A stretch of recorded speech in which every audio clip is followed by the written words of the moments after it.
Our coverage of the Brooklyn subway shooting continuing now with our Tara Rosenblum, who talked with the nation's leading experts on mass shootings. We turn to Tara for the data and also unique insight into the mindset of one of New York's most infamous killers. This was a senseless act of violence. The carnage that played out in Brooklyn Tuesday morning was terrifying and tragic, but was it unique? It seemed to be a well-planned shooting done in public, and so we would class that as a mass shooting. James Densley, a former New York City resident, recently published the most detailed mass shooter database ever compiled. And he says when it comes to mass shootings in America, the data paints a bleak picture.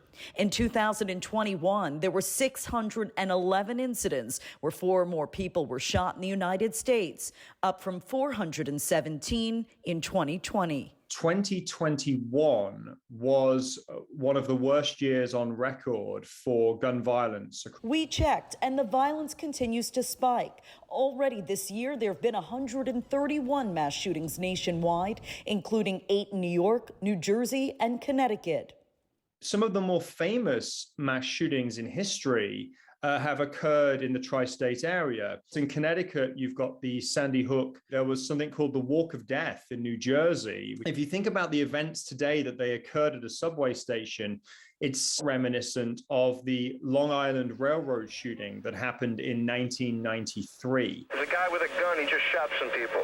And believe it or not, the man who pulled the trigger in that tragedy, Colin Ferguson, recently wrote me a letter behind bars for an unrelated story on gun violence. Ferguson blamed much of his circumstances on perceived racial injustices in our legal system, telling me, quote, his suffering began the day he was born and was made worse by racists.